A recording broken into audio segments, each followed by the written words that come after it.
It must have been 1970 when I first met Stuart Hall, the Jamaican-born sociologist, cultural theorist and political campaigner who died earlier this week. He was standing alone and rather isolated at the side of a room in the University of York that was otherwise filled with very, very enthusiastic dancers, a sort of motley collection of young sociologists who were attending a meeting of the National Deviancy Conference. And as I was the nominal organiser of the conference, I felt some mild responsibility for the delegates. So I wandered over to Stuart, who at the time, I hardly knew him, and I said I was surprised he was not dancing. And he turned slowly to me.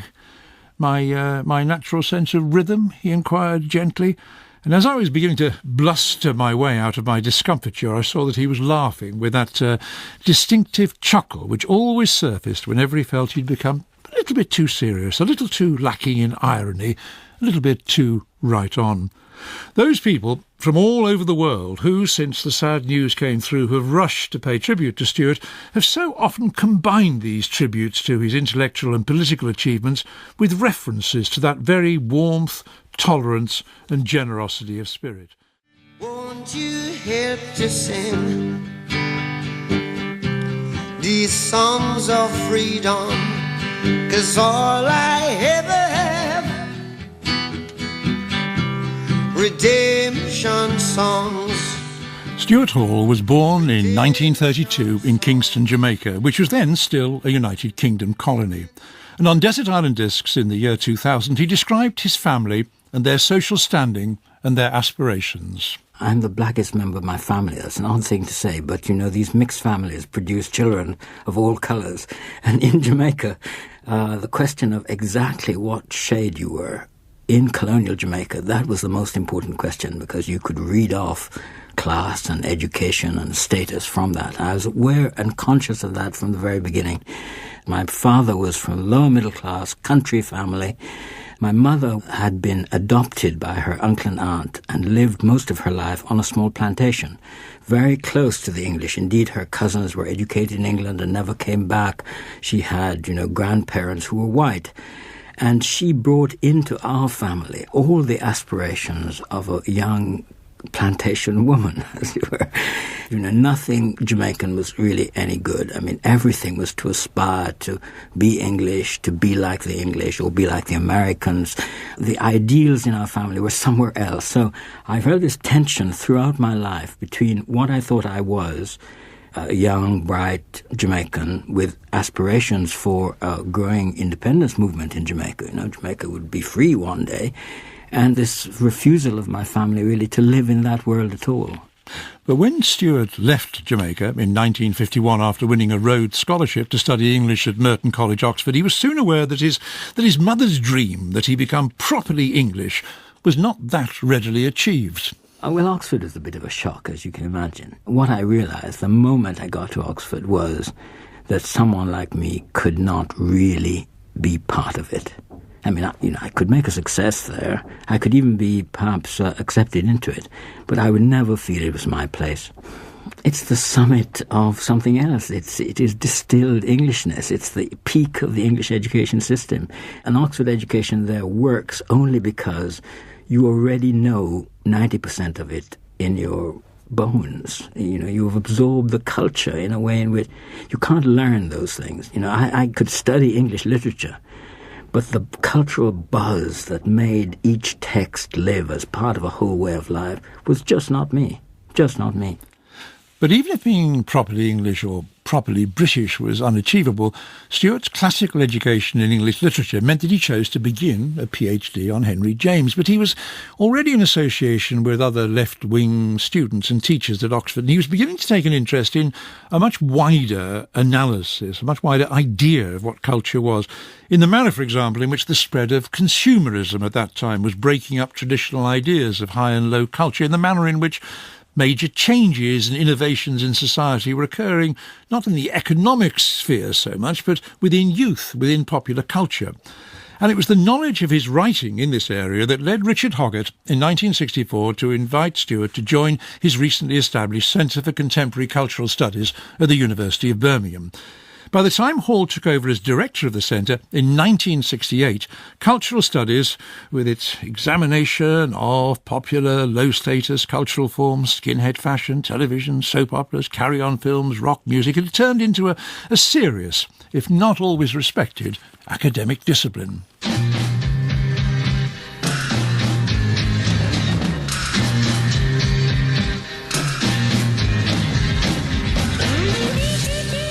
Well, to help me talk about Stuart Hall's approach to cultural studies, I'm now joined by Lola Young, Baroness Young of Hornsey, an independent crossbench member of the House of Lords and former Professor of Cultural Studies at the University of Middlesex.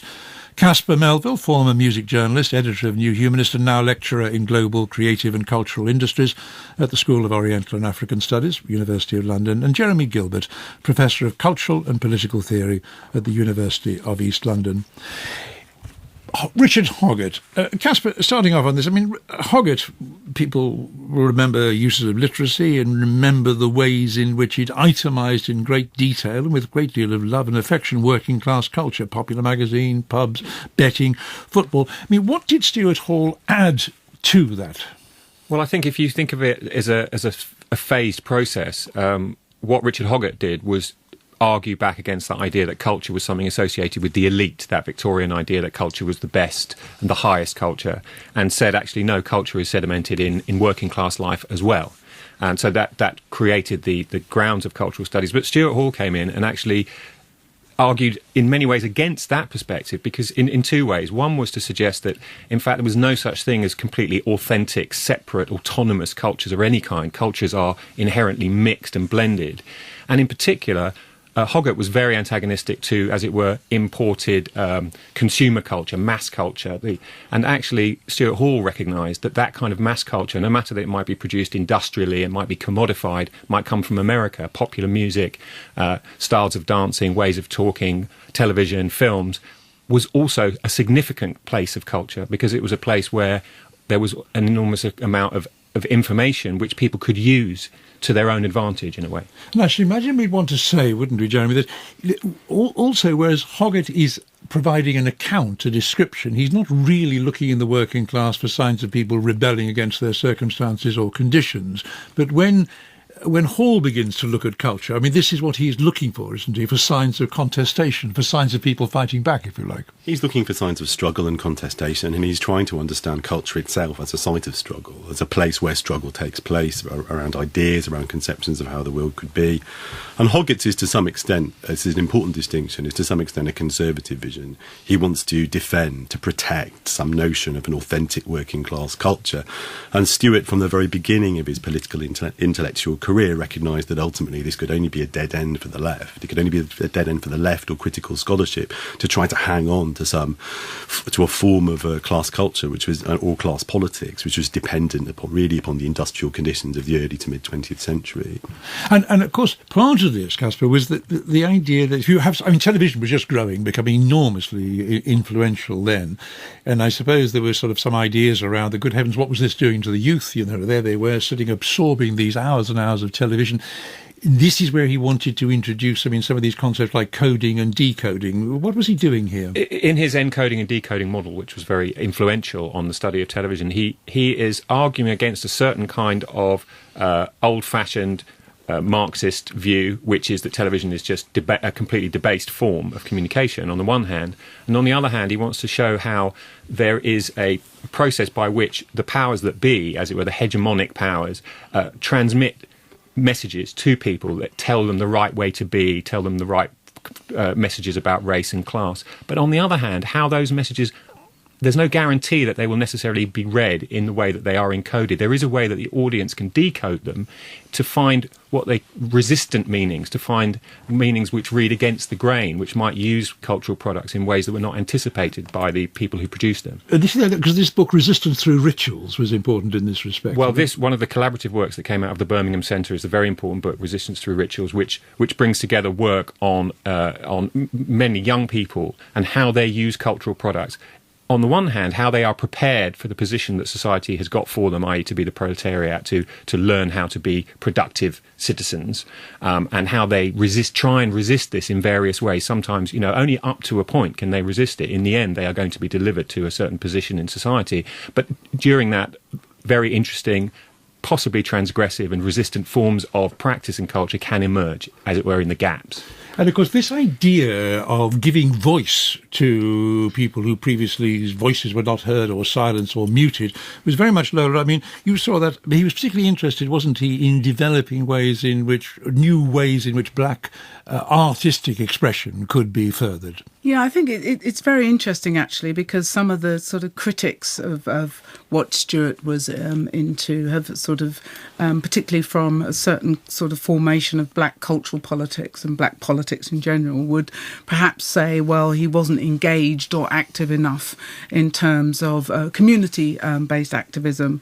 But so we had these kind of parallel movements, as it were, going on with increasingly black cultural and community activists wanting to be heard, but finding very few gaps and spaces, particularly actually in the academy, in which they could make their voices known. So when Stuart sort of, as it were, turned his eye very deliberately onto whole issues around identity, around representation, around the burden of representation, all of these kinds of issues have very much impacted upon the way in which black artists, such as, for example, I would say June Giovanni, Sonia Boyce, Shuta Biswas, Shyla Berman, and scholars like Cobham and Mercer, and of course Paul Gilroy. There was something really, really interesting and exciting that was happening then. New spaces. Art as a way of really countering cultural pessimism or pessimism. Yes. Well, certainly as a way of being able to express. Partly relates to what Caspar was saying about resistance through rituals. This is another kind of way of resisting what the mainstream was trying to impose upon people. And of course, what we see really, don't we? We see some of this resistance dimension, if you like, beginning to disappear as cultural studies becomes worldwide as an academic discipline. And I mean, Stuart himself was very much aware almost of what he'd fathered and of what it was turning into. Let's listen to him talking about his disillusionment. If I have to read another cultural studies analysis of The Sopranos, I give up. I will throw my hand in finally. Now, there's an awful lot of rubbish around masquerading as cultural studies because we were interested in the media as the transmitters of culture, but other people saw cultural studies as media studies. So all you have to do is find another story or another medium or another episode or another serial, and you were in cultural studies. So they kind of got it wrong from the very beginning. My shift in my attitude towards it was when cultural studies started to spread, went to the States and then to Italy and then to Germany. People wanted me to say what was and what wasn't. And I thought, you are not. The paternal role has been exhausted enough in this field, but you are not going to be its jailer. Well, you were all nodding very vigorously then, as though you recognise exactly what has happened to cultural studies. I mean, Caspar. I think the critical point for Stuart Hall is that the popular culture is a place where politics can happen. And if it's not that, he does say famously, I couldn't give a damn about it. If it's not a place where we can construct a vision of how to change the world, I'm not interested. And actually, if it just becomes a banal celebration of anything popular, that's the opposite of what Stuart Hall was about. Yeah, I think that's exactly right. And I think I'd say two things about that. One is that Stuart famously to anyone who ever listens to me anyway, says the question for cultural studies is always, what does this have to do with everything else? So it's not that you can't do a cultural studies thesis about The Sopranos, but the question is, well, what does The Sopranos tell you about wider changing social relations, and why should we care about it? And what Stuart objected to is the way in which cultural studies became a sort of excuse for just a sort of generic cultural criticism. And at the same time, also, I think one of the things that happened that Stuart found very problematic was there was a sort of banalisation of the concept of resistance. Everybody doing something called cultural studies knew you had to claim that you were finding resistance, but we arrived provided a situation where there were no criteria by which you could say, here's some resistance, here's some non-resistance, or here's successful resistance or not successful resistance. I mean, with something like resistance through rituals, there's a sort of a caricature of it you get in the critical literature, which thinks that Stuart and his colleagues were saying skinheads were successfully fighting capitalism, which, of course, as you pointed out, they weren't saying that. Actually, they say that their resistance largely fails. OK, let's stop there. We need to move on. But Jeremy Gilbert and Caspar and Lola, thank you for the moment.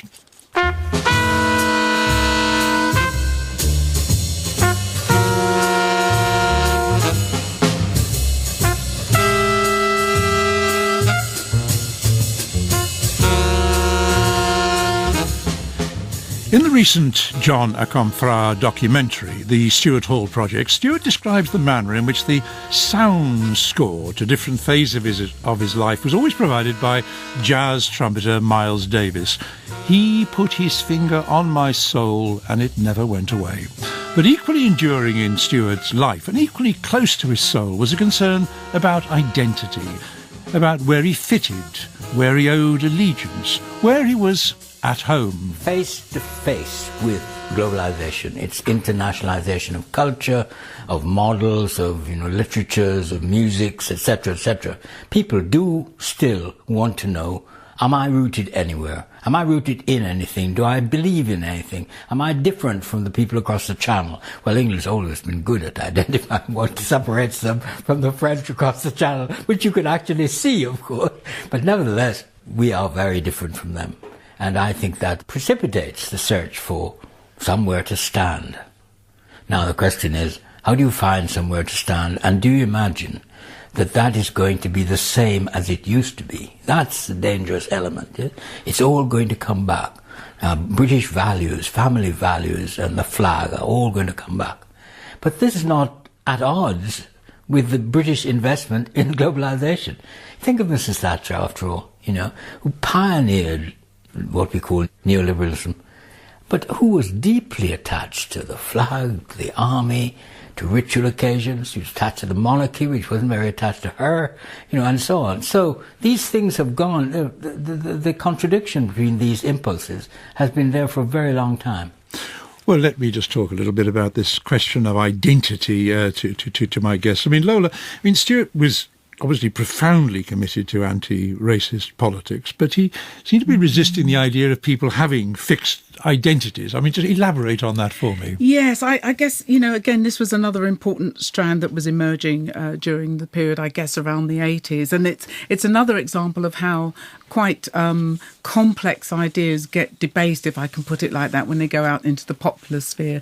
So that now, people talk about it as though one's got a multiple personality disorder, when in fact what you're talking about is we have different aspects to our identities and how we see ourselves. And that can play itself out in lots of different ways. And I think that's what Stuart was talking about. And it was partly in dialogue, as it were, with perhaps some branches of Afrocentrism, which wanted to return, in inverted commas, to something like the essential black subject, and there was this sort of fixed in time, fixed in culture body, often male, but not always, which represented something African. And, I'm sorry to put sort of verbal scare quotation marks around all those terms, but that was part of what Stuart did, was to problematise all of those different notions. And so the essential black subject becomes something else, particularly for us diaspora peoples who are spread out across the world and having to negotiate these different spaces, these different ideas, these different conceptions in the context of racism, oppression, etc. So it was a very kind of complex set of ideas. Did you see him as a pioneer of multiculturalism, or was that to do him some sort of injustice? I must say I found that slightly odd when I've been reading obituaries and accounts of his work. As I think he's been referred to as the godfather of multiculturalism. Yes, I don't wish to speak for anybody else, but I certainly can't see him in those terms at all. I mean, with every one of those kinds of terms, it seemed to me Stuart was in a kind of dialogue, which was sometimes a hotly contested dialogue. So the idea of multiculturalism, which again sort of became something like, you know, the samosas, steel bands and saris model of how we learn to live together in harmony, that wasn't interested in that kind of thing, because we know that that is a fiction. So what we're looking at then is what kind of differences matter and how they are made to matter or made to seem to matter in relation to dominant ideas about race, identity and ethnicity. Well, thank you for the moment, Lola. I mean, there's one dimension of Stuart's life which we've alluded to already, but when we were talking about cultural studies and recently about identity, that of course is his socialism, his politics. I mean, he described his emergent politics in 2010 in a little essay he wrote for New Left Review. It's the Journal of Radical Ideas, of course, which back in 1960 he was the founding editor. This is what he said. He said, "I arrived in Oxford on a Rhodes Scholarship straight from school in Jamaica in 1951. My politics principally anti-imperialist. Sympathetic to the left. I'd read Marx, been influenced him, but I wouldn't have called myself a Marxist in the European sense, because Marxism seemed too mechanical and reductive.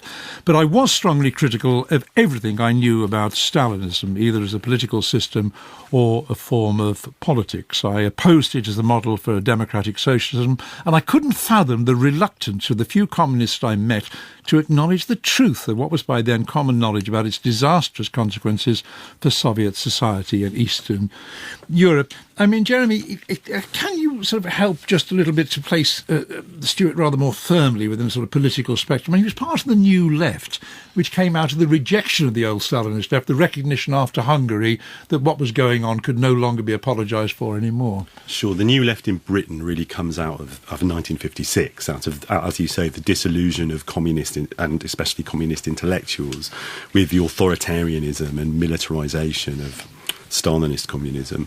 At the same time, in America, this is quite importantly, there's a movement which gets to be called the New Left, which shares with the British New Left, with people like Raymond Williams and Stuart himself from the early 60s onwards, a critique of the authoritarian and homogenising and generally technocratic nature both of Stalinist communism and of industrial capitalism. I mean, he's particularly known, isn't he, for coining the word Thatcherism, although since then people have said, well, just a minute, what do you mean by it? We don't... What was he doing there? Why did Mrs. Thatcher seem so important to him at the time? Well, the importance of Stuart's analysis of Thatcherism, I think, has to be understood partly in the context of the story of the work of the Birmingham Centre. I mean, the most important book, arguably, they produced in the 1970s was a book called Policing the Crisis, and which starts off being an analysis of a press moral panic around mugging and ends up being a diagnosis of the whole crisis of the British state and the post-war social settlement, and it sees coming a form of subtly racist authoritarian politics, which is really the basis on which Thatcher got herself elected. And Stuart and his colleagues, first at the Birmingham Centre and then around the magazine Marxism Today in the 80s, were way ahead of the curve in identifying Thatcherism as a specific political phenomenon. It's now incredible to appreciate this, but for a very long time, people thought Thatcher would go away soon. People thought Thatcher's economics wasn't going to work, it would break down. They thought the unions would recover. They thought somehow the industrial economy would recover and the social democratic state would be rebuilt. And it was that. And so the importance of the concept of Thatcherism was that it identified a specific ideology, Thatcher's combination of social conservatism and free market economics, and it identified it as something coherent, something potent, something which was going to really change the political landscape, which now it seems obvious to us. But for a very long time, most of the rest of the left said that this was too pessimistic. Yes, not everybody bought into this idea, did they, Lola? No, that they didn't. And again, you know, there have been sort of plenty of critiques from the left of Stuart and his politics. And I think that's partly because, in a sense, you know, in a way, I sort of never really thought, oh, well, he's a Marxist, not in a kind of traditional, kind of conventional sense. So he's often sort of quite slippery in a way, not in a deceptive way, but in a way that because he's trying to do so many different things that people hadn't done before. On the left, people weren't talking about race and identity or gender or sexuality for that matter. That was something, you know, well, when we freed the workers, everybody will be free kind of thing. So don't bother us with your sort of worries about race and all of that stuff. And so inserting that particularly into policing the crisis was absolutely crucial in terms of looking at the construction of a pathologization of of young black men in terms of all being potential muggers?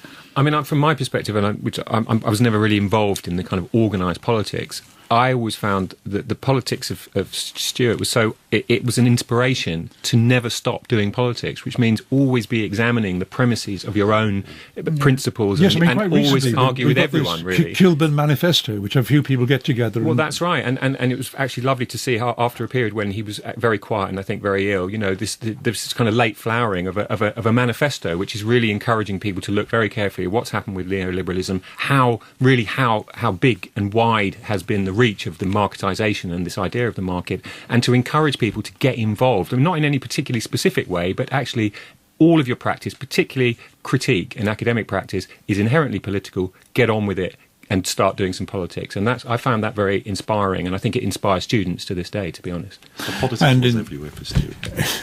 And, well, there we'll have to stop. And let me thank you very much, Caspar Melville and Jeremy McGill and Lola Young, for your comments.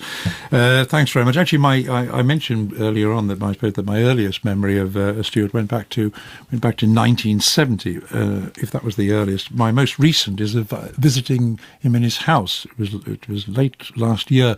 It was a house. Whenever he went round, it always seemed to be filled with the smell of strong coffee and the sound of Miles Davis, the various phases of Miles Davis's life. Although, like Caspar, I think you said you probably only really like the early Miles Davis. I can't imagine him listening to Bitches Brew that often, in all honesty. Really, that disappoints me. But he was looking, when I was last round, he did look tired, and he was obviously finding speaking more difficult. And but there wasn't a grain of self-pity or even self-concern in anything at all that he said. Even that familiar chuckle was still there, even if it was a bit fainter than before. But now that voice, that laugh, are stilled forever, and his legions of friends and colleagues and his wonderful wife Catherine, his children and grandchildren now have to rely on their memories of all the ways in which he intellectually and emotionally enlivened their lives, all the ways in which he retained his optimism with the will, his belief there could be a better, finer day, as in his final desert island choice. Well, I want to music that will take my soul and just make it soar. And I've started listening to opera. I never wanted to go to opera very much. I don't like the ambience so much, all those heads nodding through Don Giovanni. But I love the music, the archetypal. I love Verdi and Puccini.